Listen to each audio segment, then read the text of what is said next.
So hi everybody, this is Bill Bittner. Today is Monday, January 13th. This is CVM Education Club, and today we're going to be talking about CMS Pipelines. So Pipelines is part of the CVM system, kind of a programming framework that I think everybody that's involved with the system should have some understanding of it. Even if you're not going to be coding in it, you're probably going to run across things that other people have written that are using CMS Pipelines.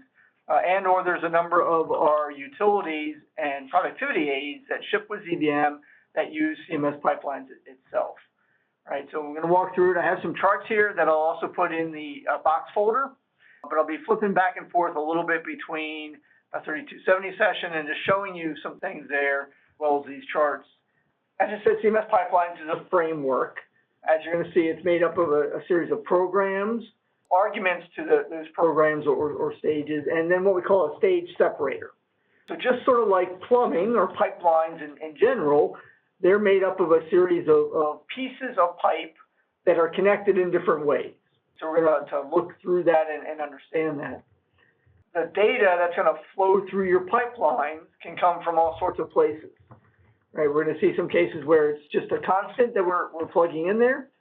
We'll also see some cases today where we're using files, but you could also have it running from Xedit. I have a number of pipeline programs that I'll use when I'm editing a file to pull some material together, or maybe scan through it and get me some answers that's going to pull the information right out of Xedit. Likewise, what comes out of the pipeline can be similar, right? And we'll show you different examples of that as well. Now, I think there are some people whose minds just lend themselves better to pipelines than others. There's some folks that really get the concepts here. I'll admit that I cheat a lot. I grab examples of the stuff that's already written, and I reuse that. But pipelines is so powerful, and this kind of way you look at it, there are times where there's some individuals where I'll kind of teasingly say, there's no way you could do this in pipelines, is there? And they're like, well, yes, there is. They'll go off and do that. But this idea of what I call here on the chart, pipe think. And so it's kind of the idea of breaking down problems into smaller pieces. And that's often how I write my pipeline programs. That's often how I approach some of the different problems that we're going to kind of see here. For example, if I wanted to figure out how many people from the different geographies are represented in this club, I have a list of all the members and kind of where their location is. And typically what I would do is I'd go through there and, well, let me sort this. Let me figure out, get them all grouped together. Then I'm going to count each of those things, right? And so kind of that idea of breaking things down. That gets more complex when you have what we're going to call multiple paths, or multiple pipelines that come into play. Okay, now I also mentioned this separator, and as you're going to see, it's kind of a way of connecting or soldering together our pipes. Or I guess if they're more modern pipes, doing the PEX crimping on our pipes there, right?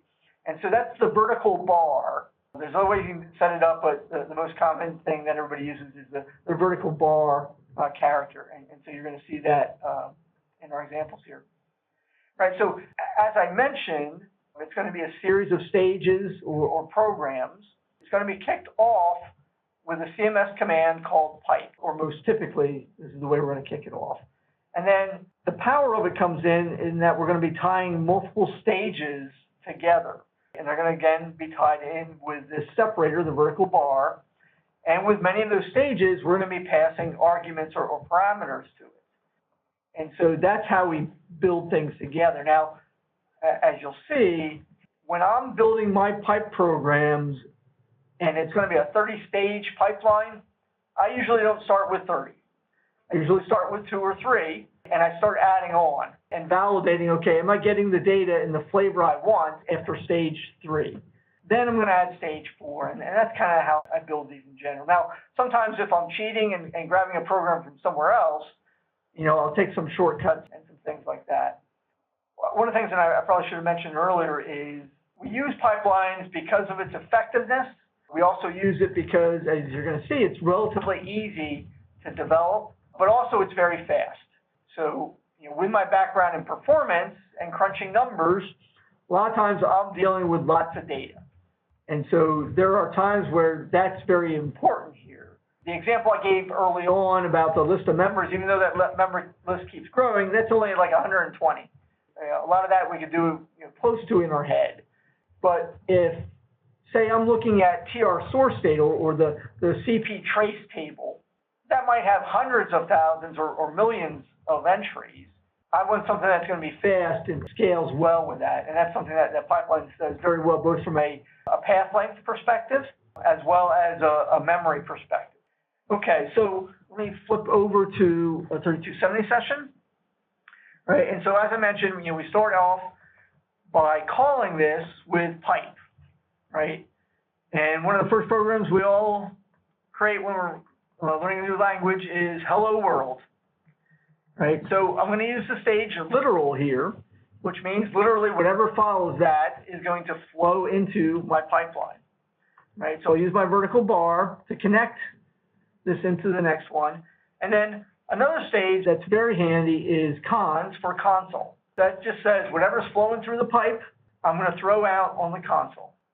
All right, and so when I execute that, I get Hello World out to the console. So as we're doing problem solving and so forth, I can see the results come to the console. We'll talk later about how we could also have those go to a file or to other stages and so forth. Now, just like other things in ZVM, help is our friend. So if I do a help pipe, I'm going to get all the information about how do I invoke CMS pipelines. I can also do, and what I most often do, is a help pipe menu. Right. So help pipe menu is going to give me a list of all the different stages here, right? And so there's enough here that you're going to have to page down to see that. Because there's a lot of times where I'm like, there's probably a pipe stage that does that, and so I may not remember the name of it, but if I go in here, I might be able to find a better way of doing that. So I might remember, there was a way to take data flowing through a pipe and block it into a fixed format. So like when I get my VMARC files and I want to fix them because somehow they got moved around and they were no longer 80 byte records, right? So I come in here and oh yeah, it had something to do with block. Oh yeah, it's fixed block, right? So I know it's there and I can go in and look at it. Also, remember help, there can go directly to a stage. So I know there's a stage called join, which joins together multiple records that are flowing through the pipe. And that's join. And so one of the things I like about the pipelines helps is almost all of them have examples down here, right? So this is one where I actually show kind of two things working here, where I'm going to use my literal stage again, put in this string here, I'm going to split them up, and then join them back together. And so I have an example there that I can cut and paste and put into my program. Right, so remember when you get stuck, often using those help stages is very beneficial. Okay, so we can do Hello World. So now in your resumes, you can update that you can code in CMS Pipelines as well, right? Because you got the starting program. One of the other things for those of you that are system programmers here on ZVM, or just in general, is being able to use CP and CMS commands. So in Pipelines, there's a stage called CP, which guess what allows you to issue CP commands and have that output go. So if I do a pipe CP query, in this case, let's do, helps if you spell it right, query time, and I put it to the console, it's going to give me that output of the query command and flow it into the pipeline. So in this case, it's going to come out on the console. Now, a few things to note here. If you're just using the query command, Pipelines is smart enough to figure out how much memory and how much space to get for that. If you're using some other commands, by default, there's a limit as to how much storage CMS Pipelines is going to use for that, or how much space it's going to have. So maybe I'm doing some debugging on my system and I want to do a very long display command. Well, you may have to bump up the parameter that on the CP stage says how much memory to have or how much storage to have for that. Right, so just remember that, but if you're just using query commands, that'll work fine. All right, so I want to walk through a couple examples of things that might come up in the real world. So One thing might be, how many paging volumes do I have on my system? Now, what we could do is issue a query alloc page command, and that would list all my page volumes. Challenge there is, though, I'm lazy and I don't want to count. And so how can I use CMS Pipelines to help with this? So I can say pipe, CP, again, query alloc page. I can have that go to the console, or I can have that go to a file. So the greater than sign, that's the symbol for take this output and put it into a file. Now, if there's a single greater than sign there, it's going to create a new file when it does that. If you put a double greater than sign there, it's going to append into that file. The less than sign, so if the arrow points the other way, that brings data out of a file, and so you can use it as input, and we'll show an example of that later on. So I could do this, and then I could go into that file, and I could count it up there. But again, remember, I'm lazy, so I don't want to do that. So we're going to use another stage, or add another stage into this, called count, which guess what count does? It counts things, and count can count a bunch of different things. It can count characters and lines and other things. In this case, I wanted to count lines. And I'm going to take that number of lines, and I'm just going to put that out to the console, right? And so there was 41 lines in that, right? Now, does that mean I have 41 page volumes? No. For those that were paying attention, when you look at that query alloc output, I get a series of headers here, right? And then these underscores, and then I get a little bit of an epilogue here of output at the end. But that's not a problem because pipelines can help me deal with that, right? So I know that I'm looking at this and trying to use that pipe think again. I said, right, oh, well, I can count the lines, but I need to get rid of those headers. So I'm going to drop 3. Drop allows me to drop a number of records that are flowing through it, right? So each of these lines from the output of query alloc is a record that's flowing through my pipeline. And so if I do the drop 3, what you're going to see is that the headers disappear. So now I'm just getting my paging volumes there. But wait, I still have the epilogue there. So I'm going to add a little bit more in.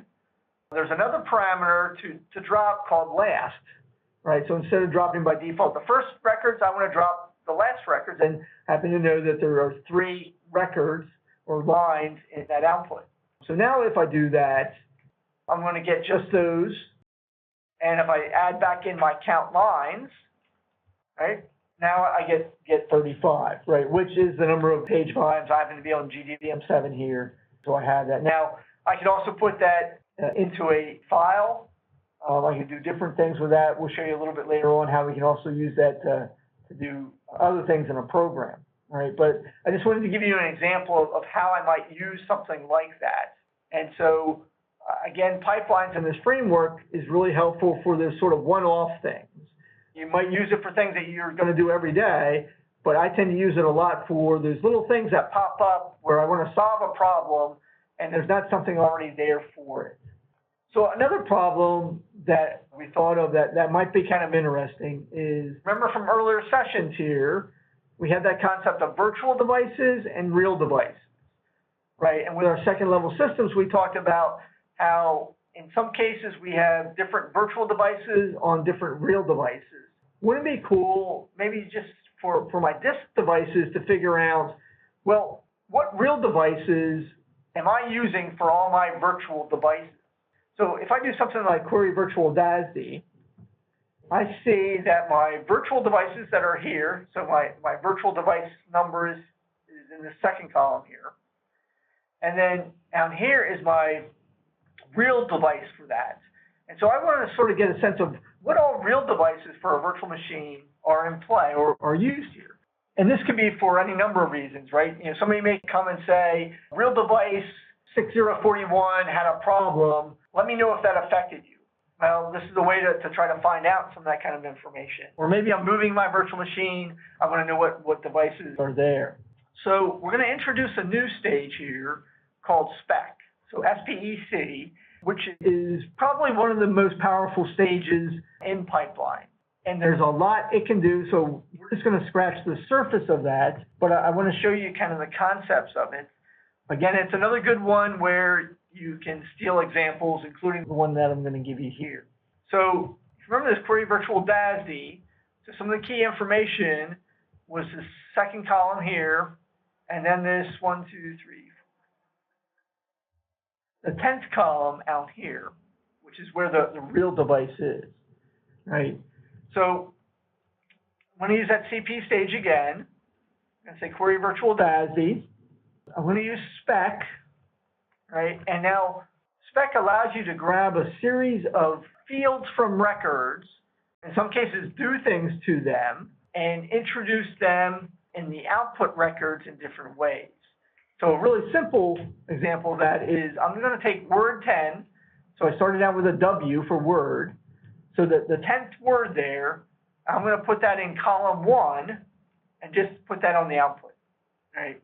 And so those are all the real devices that my virtual disk that I'm using right now are on.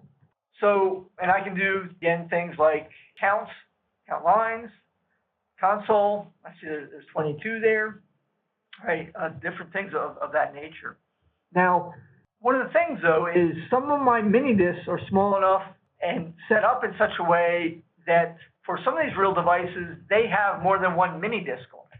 So how am I going to figure that out? In this case, it might be easy. Some of you may have already spotted which ones do. But in a bigger environment or when I'm lazy, I want to find a different way of doing that. So another stage that's pretty handy, especially for manipulating data and doing reports and things of this nature, is sort. And sort has, again, a number of different flavors. It can just do the traditional sort of, sort this based on alphabetical or numerical.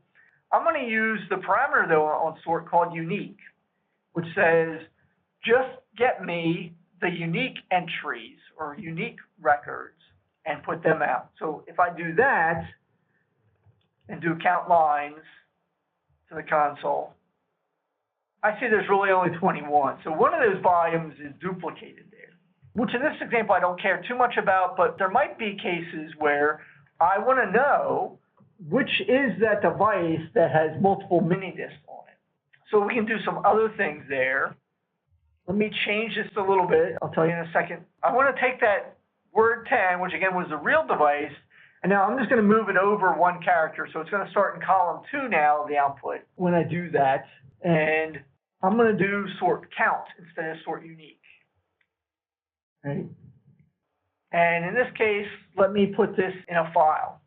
So I'm going to take that 10th word, right, which is that real device number. Right now, I could also, since I know I can count the number of columns that real device address is in, or real device number is in, right? I can use that, but using the number of words is just easier for this example. And then I'm going to use sort count, which as you're going to see, not only sorts things like unique, but is going to count how many of each. So if I look in that file we just created, what I'm going to now see is the counts of each of those entries, and then that entry value there, right? So you see this dog 60 fox, right? That's the one that has 2.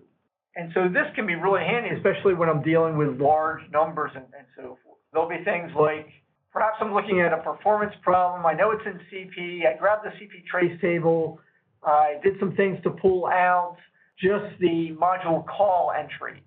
And then I'll do something like sort count with this on those entries, and it will tell me how many times we called each of the entries. And I can say, all right, well, we call this one entry 1 million times. Maybe that's a good place to start looking for where the performance problem is or what's going on. Right? Now, I mentioned earlier that I moved the output of that spec to column 2. That's so I got a space in between the counts and the values here. Otherwise, that would have been concatenated. The counts by default is going to be the first, I think that's 10 characters or 10 spaces here in the output records. So I just moved over one to make it a little bit more readable. There's also ways with spec where you can left and right justify things. So, in trying to create reports and things like that, it's really a very handy stage to add some formatting capability to it as well. And as you saw here, this allows me to put this output into a file so I can preserve that. Okay, so I've been doing all of this on the command line, and there are people that are really good that can do like 30-stage pipelines on the command line. I'm not one of them. So a lot of times what I'm going to end up doing is creating an exec that does this, right? So I have a little example here. So this bitquver, which is essentially what we've kind of done here with some other things, is that, right? And so there's some constructs here. So as we talked about last year with the Rexx concepts sessions, if you're going to be writing in Rexx, you should have some sort of format or style. Hopefully it's a nice style, but more importantly, you have a style, right? And so at least the one I use and several other people do for CMS pipelines is I started out with a pipe statement here. We'll see maybe later on how we might add some other things in there. And I'll often put my first stage there as well. There's some people that do the continuation character, so the comma right away. And then also put a comment line out here, right? Because it'll make sense for you now. In a couple days or a couple years, it may not. And then I put the vertical bar or the stage separator at the beginning and then continue each stage. So as I'm actually writing this program, I just start introducing another line into that. And then I include this in quotes. It's a string, right? I want it to be viewed as Rexx, as that constant. One thing to watch is you get in the habit of putting a comma at the end for continuation. Don't put that on the last stage, right? So where I'm having the output going into ver to real DASD list A, I don't want a continuation character there because what will happen is pipelines will say, I have no idea what the exit stage is, or missing separator, some sort of error like that. So I go through here and comment with this, and this essentially does the same thing we just did. The only other little twist in there is I sort the counts into a descending order there. All right, so that is one way of how we incorporate our pipelines into execs. Now, some other things we can do is actually use pipelines to do a lot of the heavy lifting or hard work, and then do some other things in my exec. So I have a couple examples here. So this is similar to what we've been doing, except here in this case, I wanted to know how many real devices were involved in that. And a new stage I introduce here is the var for variable num real devices. So if I do this, what's going to happen here in my Rexx program is this num real devices is going to end up being set to how many real devices I have here, right? Because I'm doing this, pulling out that, doing the sort counts, counting the number of lines, right? So that's going to give me the number of real devices that are involved here. And then I can just use a say that string here, so say number of real, and then it's going to use that variable that we've just set. Now that's a simple example. I may have it of, all right, well, how many real devices? I may do something else to figure out how many cylinders are there. I do some math then to figure out how much total space is involved by these machines. And so that's another very powerful way of dealing with things. Now, since pipelines often involves a set of records, there's often value in being able to manipulate that as a group or almost think of it as a table or array. And so back when we did the Rexx sessions, right, many of you remember that stems or stem variables are how we deal with arrays or tables in Rexx. And so we can do that with pipelines here, right, where maybe I want to take that same query virtual DASD. Again, I'm going to use spec word 10, just put that in the first column. And then I use the stem stage, right, where I'm going to take stem, put it in a stem variable called real device with a period, right? That's how we create our stem variables. And so each of those records or each of those real devices that's coming out of the query virtual DASD, that's going to be put into this stem called real underscore device. Now, one of the things that pipelines does is when it does that, it's going to set real device dot zero to the total number of entries or total number of records that came in through the pipeline. So now I have a very convenient way of working through that array by just doing, do I 1 to, whatever number of real devices, right? Because I'm going to use a dot zero here to give me that index into the number of entries. And then I can manipulate that, right? Maybe I go out and find out what channel they're on or different things of that nature, right? And I can process that, right? So you can see some very powerful capability of that. Or Sometimes I'll do this where, even though I can probably do it in spec, I'm just more comfortable with parsing options in Rexx. And so maybe I'll bring it in as a series of data that way and then parse it inside this do loop with Rexx. Or sometimes you need it for multiple usage, right? And so you can do lots of different things like that. Also, there is a way to take a stem variable and have that in the pipeline as your output. So anywhere in my pipeline, I could have something like this as well, which is stem real device dot, and maybe another vertical bar console or into a file. Now, when you do that, you do need to make sure that you set the 0 value or entry into the stem so that Pipelines knows how many records it wants to put out there. But again, there's easy ways to do that. All right, so again, I just wanted to point out some of these ways that we can combine our Rexx skills with pipeline skills, and you'll see a lot of people do this. There's an awful lot of cases where that comes up, especially when we're dealing with large amounts of information like this.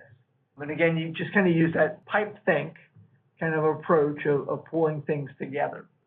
Other cases where I'll use this is kind of, again, with xedit. I can have, instead of an exec here, this could be a file type xedit to where it would be a xedit macro. And so I may do some things like locate a certain string using the xedit commands, and then use pipelines with the xedit stage to bring in, umpty-ump records or up to a certain section. So again, lots of capability there. All right. So a lot of this was in the presentation that I'll upload, walking through some things. I next wanted to talk about something that's a little bit more advanced, but something they call multi-stream pipelines.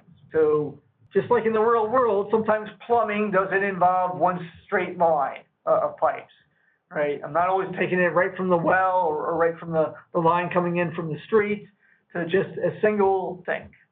And so we want to do some things like that as well. And so the first example here is going to be one where I'm going to have a single input stream, but multiple output streams. And so in this case, if I have ABCD coming in, if I use the fan out stage, I'm going to have multiple streams that come out that get sort of duplicate of each of that input.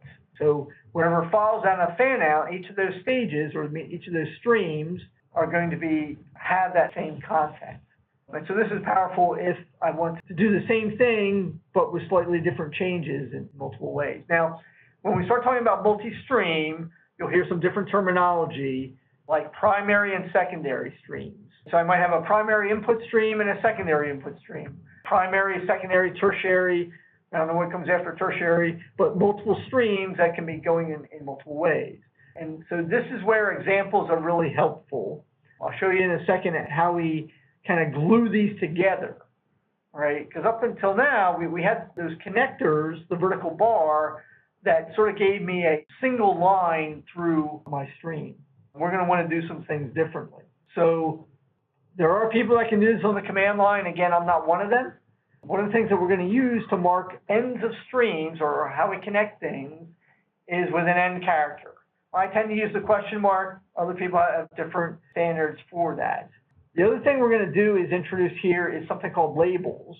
So it's typically a string of characters followed by the colon, which allow you to, again, recognize where do pipelines start and stop, and where do they connect into. So again, here is where I almost always take an example out of help and start with that, and then just modify it to my use. All right, so this example is a little different, and there's lots of different ways of doing this. We're going to talk about performance for a little bit, so a little bunny trail here. So I had a customer that kind of wanted to know, they didn't have access to a performance product, which shame on them, everybody should, but they wanted to know, well, what is their LPAR entitled to? And so we'll definitely do a session on this later on, but if you're familiar with hyperdispatch and vertical CPU management and so forth, we have this concept of vertical high, mediums, and low. And in those cases, Prism or LPAR management code is determining what an LPAR is entitled to or how much each logical processor is entitled to, right? And so kind of the way it works is each of the vertical high logical processors is entitled to 100% of an engine or a processor. Vertical lows, they're not entitled to anything. And vertical mediums are entitled to kind of round off numbers, right? Which the rule kind of is vertical mediums won't be less than 50%, but they're probably not going to be 100% because if they're 100%, they'd be a vertical high. So we're going to guess that there's somewhere in between, which happens to be 75% is kind of my guess. So I wanted a way to figure out, all right, how many vertical highs and vertical mediums are there, and then weigh them based on the scale and come up with a number. So I know the query processor topology command gives me this information here, right? And so it's going to look like this. Now, this is a fairly simplified version, right? Might get multiple nesting levels in here depending on how many drawers are on my machine and how many chips and how many processors are things across. The customer I was working with, they had 24 to 30 logical processors, so that would have been a little bit more work than my little example here of 4. So what I'm going to do is look through that data, and as I said, I could do it different ways, but I want to look through the data each time and focus on vertical highs one time, vertical mediums one time, and really don't need to do it for vertical lows, but I will. And a new stage we're going to introduce here is the locate stage, which is also pretty powerful, which just says, find me the records that have a given string. And so you see here in this example, I'm now using pipe here, right? That's how we start our pipelines. And I indicate that my end character is going to be the question mark. So when we're trying to piece together this multi-stream pipeline, where I have one primary input stream and 3 output streams for my fan out, how do those get put together? So I do the query proc topology here. That output is going to flow into a fan out, which is labeled with F here. Now, one of those output streams is going to follow right after that, and that's going to be the one that's going to locate the vertical highs, which are marked with VH. I'm simply going to count how many lines do I have with VH and put that in a variable called VH. Now, after that, I get to a question mark, which again means my end of a pipeline stream, right? So that says that's the end of the stream that's just coming in, going through fan out, and coming out with my primary output stream, right? So Pipelines knows then that the next thing following is going to be the secondary output stream, right? Which in this case is going to be locating VM for a vertical medium, again, doing the same sort of thing, putting in the variable VM. And then again, a question mark with a F colon again, which says, all right, this is related to this fan out stage up here. And I'm doing vertical lows, which I really didn't need to do because I'm going to multiply that times 0. So now down here, outside of pipelines, right, because I don't have a comma here, I can do entitlement equals 0 for vertical low, 75 on average for the vertical mediums and vertical high, and then just to say here. Now again, there's probably different ways I could have done that, but this is a simple way of showing how I have the streams that go through there. And it's a simpler one in that I have a single input stream and then multiple output streams. Now, I could have had a fan out in one of those streams that was a output stream from the original fan out. Those get a little bit more complicated. We're going to want to be careful with that. If you do things like that, watch out for the mistake of using the same label. So, yeah, I used F for fan out here, but that's really, perhaps that should be F1 for the first fan out or something of that nature, okay? There are times where I'll sort of draw out on paper this concept before I do it. That helps me a little bit visualize how the streams fit together here, all right? So multi-stream pipelines lookup is a really powerful stage for combining information or doing some things of this nature. Now, this one actually has multiple input streams and multiple output streams, right? And as you're going to see in the Rexx code where we have this, pipelines tends to go from the perspective of enlisting things, primary input, primary output, secondary input, secondary output. It doesn't list all the inputs and then all the outputs, right? That's something that trips up people sometimes.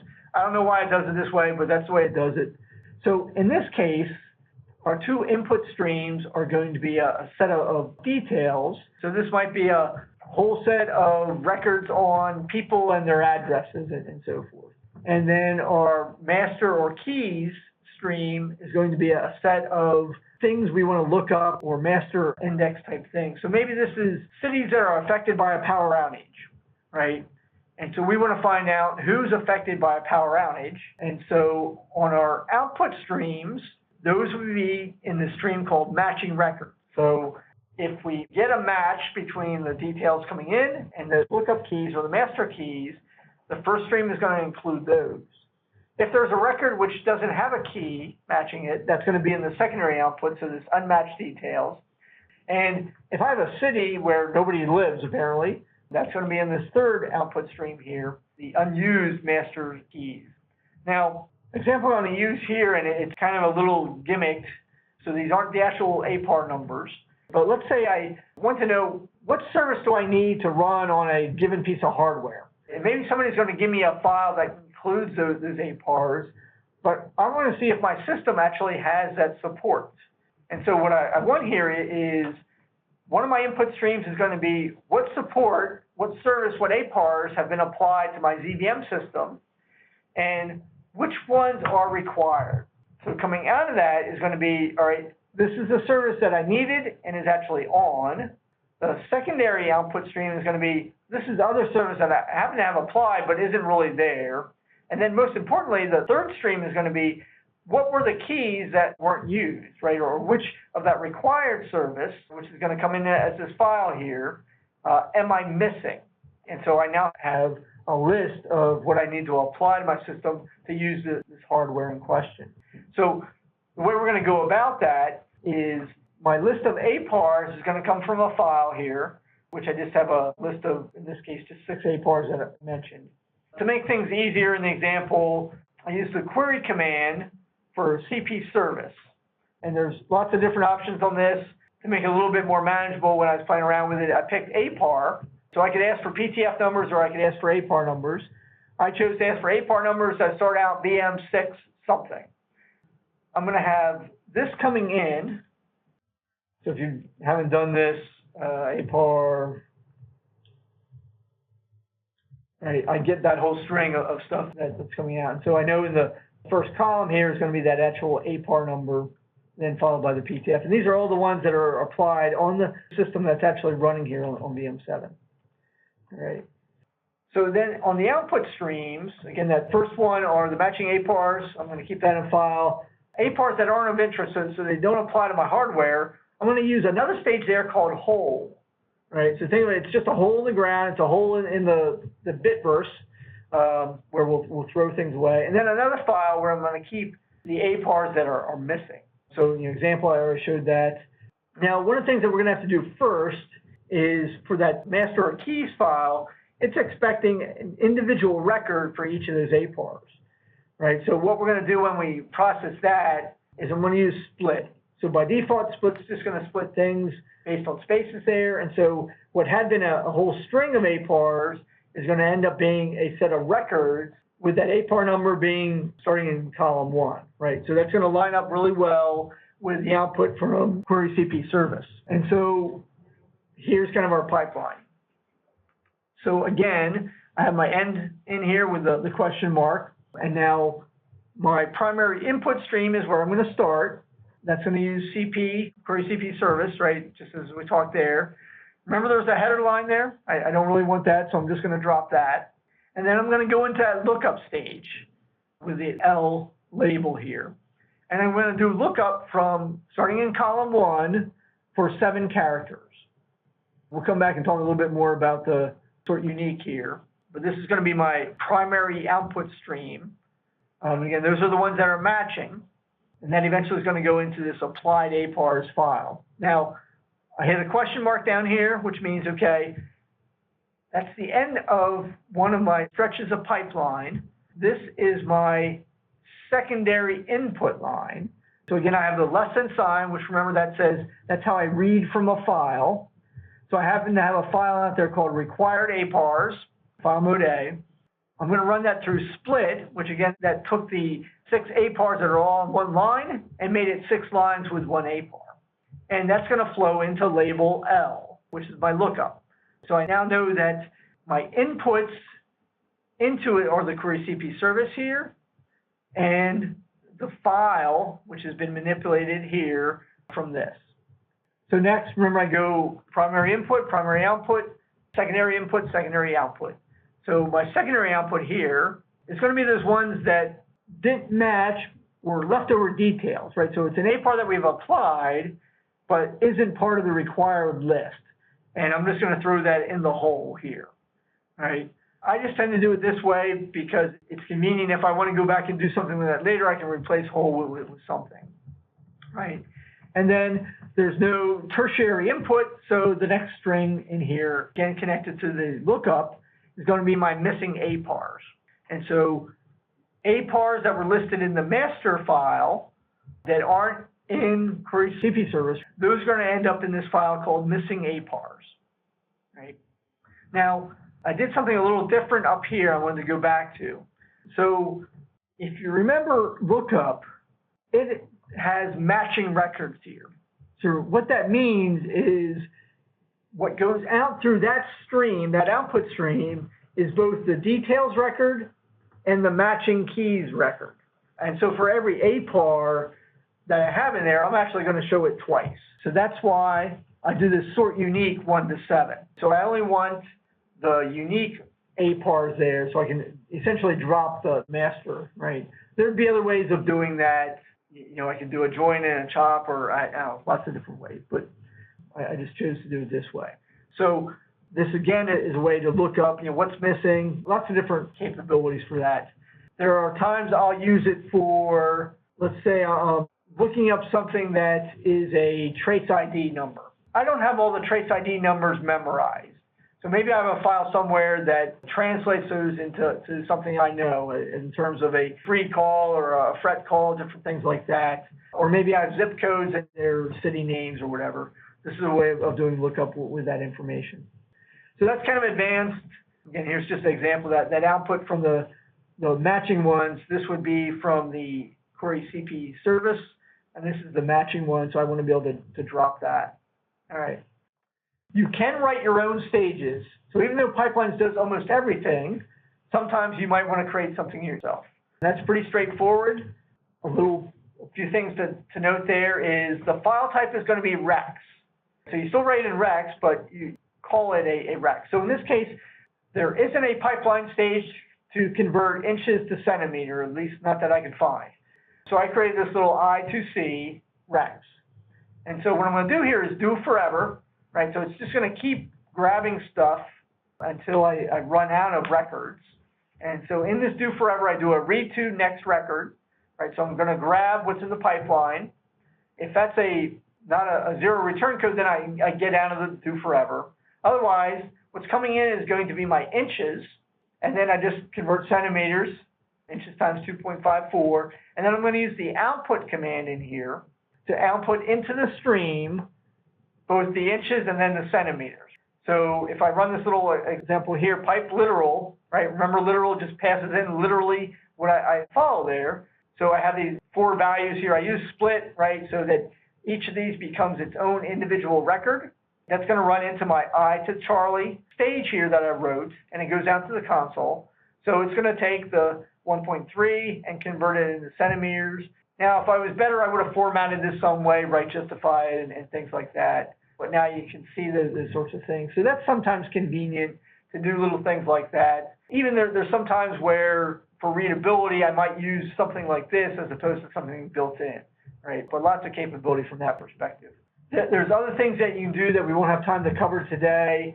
You can connect pipelines to system services. My favorite happens to be Star Monitor. So again, think of system services as sockets programming to the hypervisor itself. So I can do lots of different things like that. There are also pipeline stages that allow you to do things with TCP/IP.